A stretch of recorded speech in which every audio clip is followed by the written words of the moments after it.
जय श्री कृष्ण। राधे राधे दोस्तों, भक्ति लड्डू गोपाल चैनल में आप सभी का स्वागत है।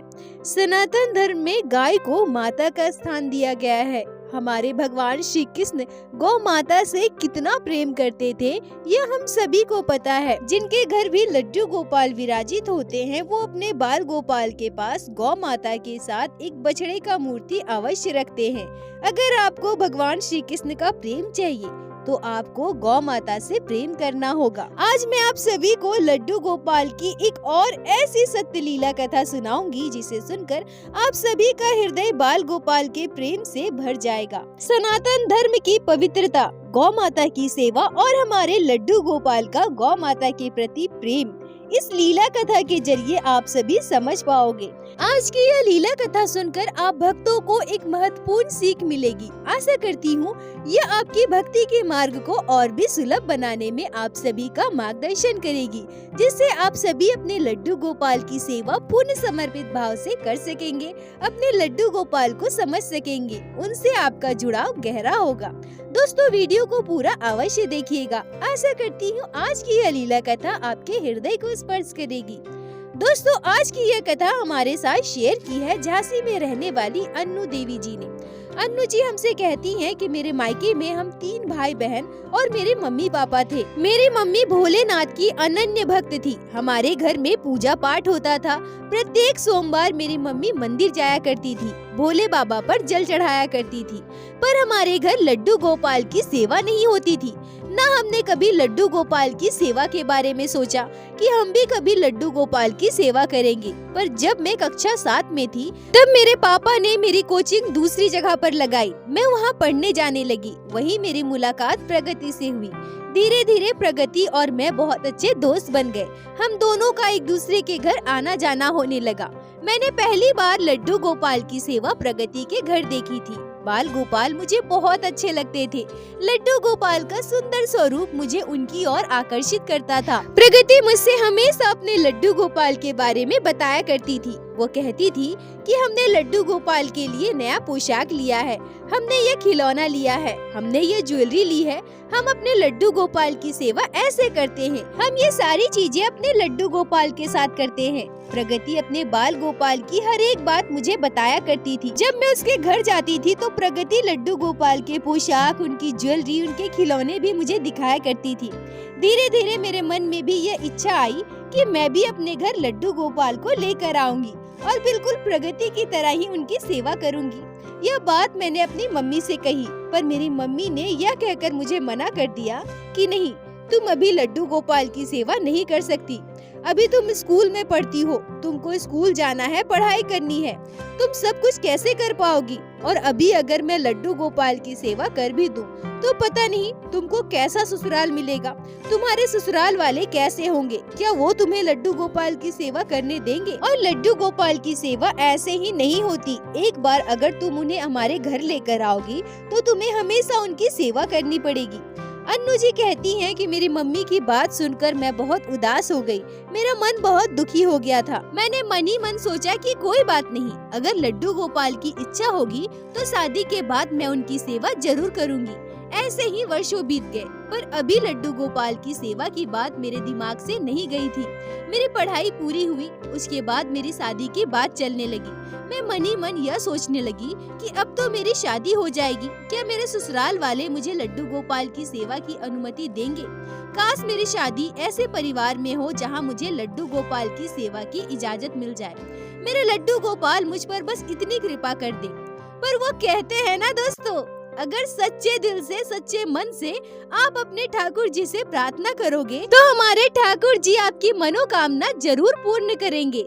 और हमारे लड्डू गोपाल अपने भक्त से भला कब तक दूर रह सकते हैं? और यह तो आपने सुना ही होगा दोस्तों, भक्त बिना ये कुछ भी नहीं है, भक्त है उनकी जान, भगत के वश में है भगवान।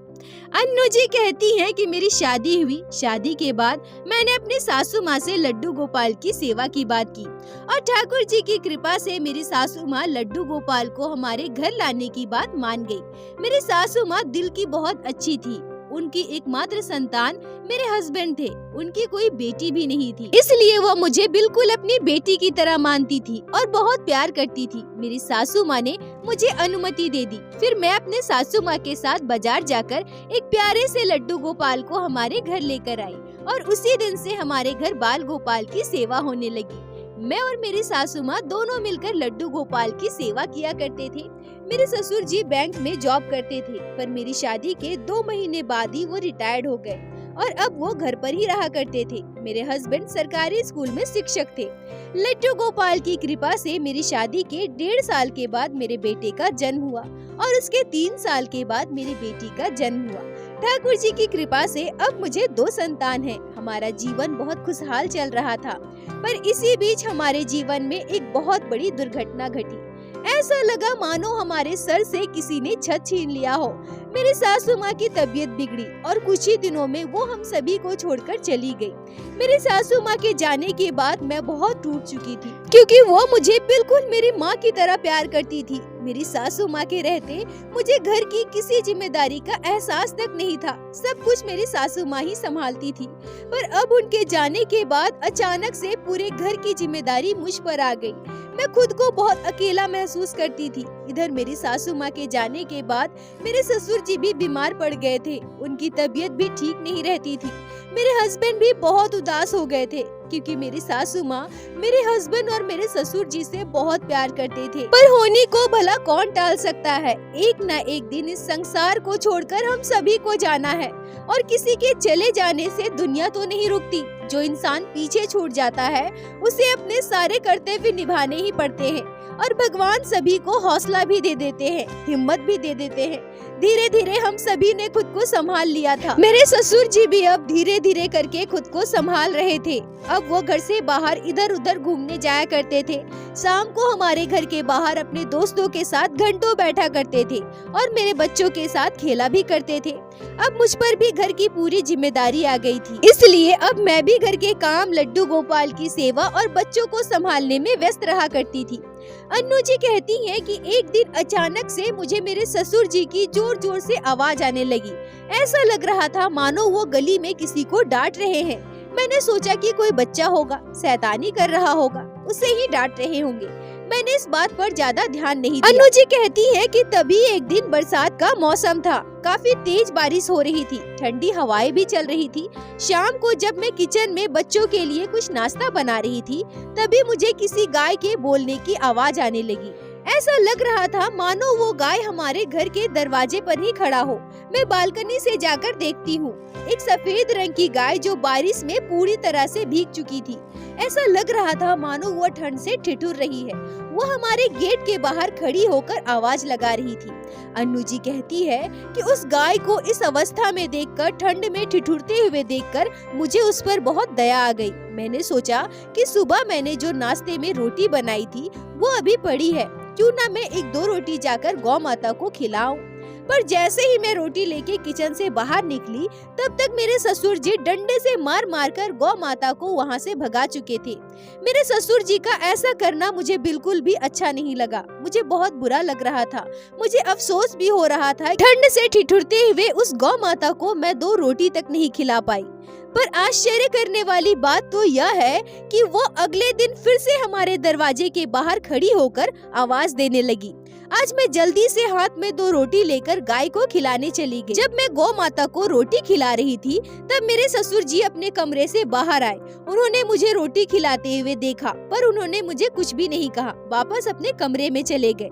अब तो यह प्रत्येक दिन का रूटीन बन चुका था। गौ माता प्रत्येक दिन हमारे दरवाजे के बाहर आती थी और जोर जोर से आवाज लगाती थी। मैं भी प्रत्येक दिन 2 रोटी गौ माता के लिए रख दिया करती थी और प्रत्येक दिन उन्हें रोटी खिलाती थी। अन्नू जी कहती हैं कि वो गौ माता बिल्कुल चांद की तरह उजली थी, बहुत सुंदर थी। मैंने उनका नाम चंदा रखा था। अब जब भी गौ माता आती, अपने बच्चों को मैं कहा करती थी कि देखो देखो चंदा आ गई है, मैं जाकर चंदा को रोटी खिला कर आती हूँ। मेरे बच्चे भी गौ माता को चंदा कहकर पुकारने लगे। पर एक दिन हुआ यूं कि जब मैं चंदा को रोटी खिलाकर वापस आ रही थी, तभी उसने हमारे दरवाजे पर गोबर कर दी। मेरे ससुर जी शाम को हमारे घर के दरवाजे के बाहर ही अपने दोस्तों के साथ बैठा करते थे। जब उन्होंने यह देखा कि चंदा ने गोबर कर दिया, तो वो बहुत गुस्सा हो गए। मेरे हस्बैंड के घर आते ही वो कहने लगे कि देखो देखो बहू ने ये सब क्या सिलसिला शुरू किया है। प्रत्येक दिन हमारे घर के बाहर एक गाय आती है और बहू उसे रोटी खिलाती है। देखो ना उस गाय ने कैसे गंदा कर दिया है, दरवाजे पर कितना गोबर पड़ा है। ऐसे अच्छा लगता है क्या? मैं दोस्तों के साथ वहाँ बैठता हूँ, मुझे बिल्कुल भी अच्छा नहीं लगता। इतनी गंदगी के बीच अपने दोस्तों के साथ मैं कैसे बैठूं? बहू को मना कर दो, वो ये सब ना करे। गाय का गोबर मुझे बहुत गंदा लगता है, बिल्कुल भी अच्छा नहीं लगता। अन्नू जी कहती है कि मेरे हस्बैंड मुझे डांटने लगते हैं, मुझसे कहते हैं कि क्या जरूरत है गाय को रोटी खिलाने की। देखो पापा कितना गुस्सा कर रहे थे। पापा घर के बाहर दोस्तों के साथ बैठते हैं, अच्छा लगता है क्या ऐसी गंदगी में बैठना? क्या जरूरत है गाय को रोटी खिलाने की? अन्नू जी कहती हैं कि मेरे हस्बैंड की बात मुझे बहुत बुरी लगी थी, पर मैंने उन्हें कोई जवाब नहीं दिया। मैं चुपचाप खड़ी होकर उनकी सारी बातें सुन लेती हूँ। अगले दिन फिर से चंदा हमारे दरवाजे के बाहर आई और खड़े होकर जोर जोर से आवाज लगाने लगी।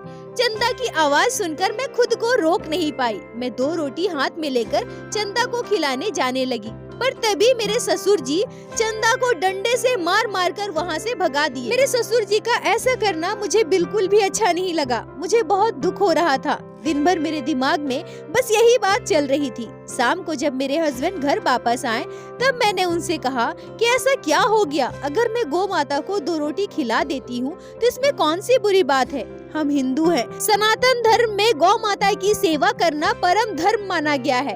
अगर हम अपने घर में गाय को रखकर उनकी सेवा नहीं कर सकते तो कोई बात नहीं। हमारे दरवाजे पर जब कोई गाय आती है तो हम उन्हें 2 रोटी खिला सकते हैं ना।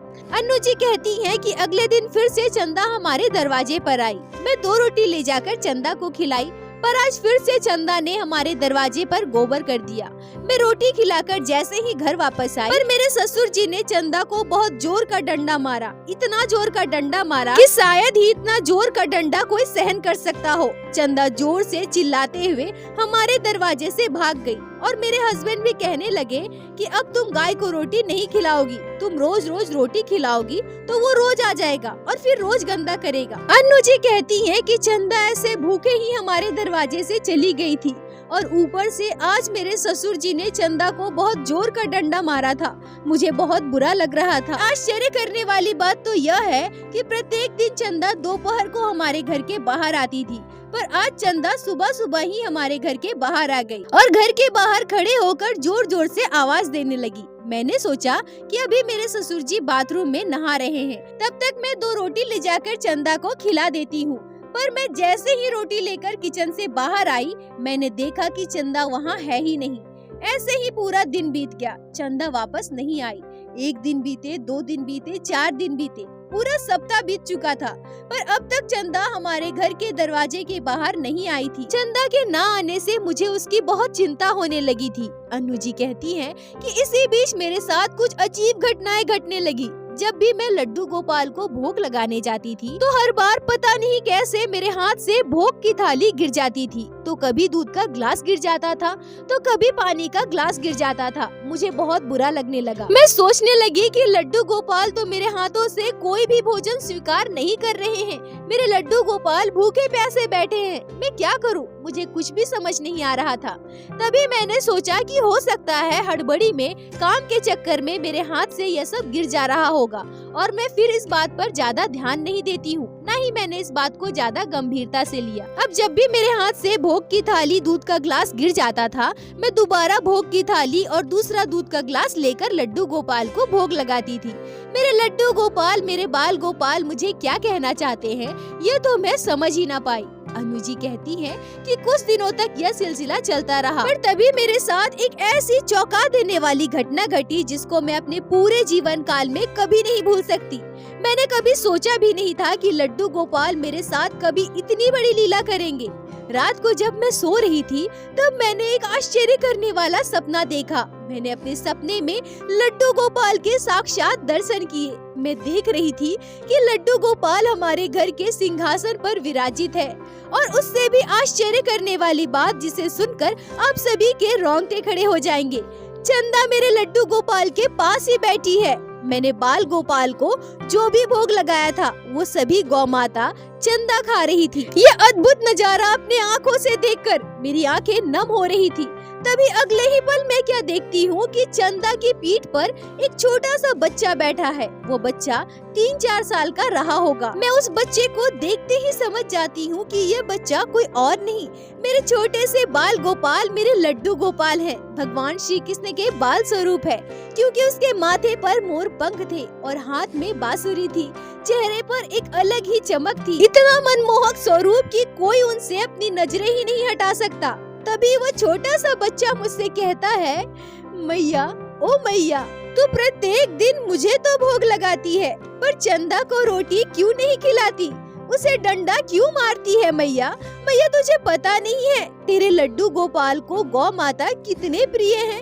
देखना मैया, देखना चंदा कितनी भूखी है, कैसे खा रही है। तेरा लल्ला भी बहुत भूखा है मैया। जब तक तू चंदा को रोटी नहीं खिलाएगी, तेरा लल्ला भी कुछ नहीं खाएगा।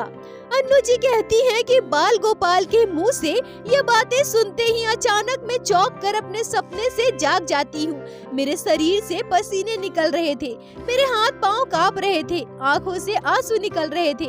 मैंने रोते हुए अपने हस्बैंड को जगाया और अपने हस्बैंड को पूरी बात बताई। मेरे सपने की बात जानकर मेरे हस्बैंड भी चौंक गए।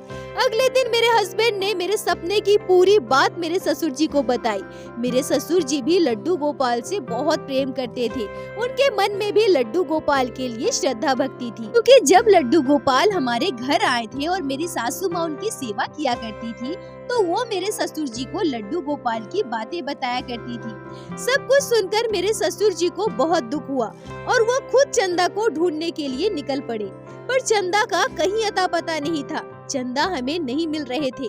मैं बहुत दुखी हो गई। सुबह से शाम हो गई, पर चंदा हमें नहीं मिली। रात को खाना खाने के बाद मेरे हस्बैंड और मेरे ससुर जी अपने अपने कमरे में चले गए, पर मैं हॉल में बैठी थी।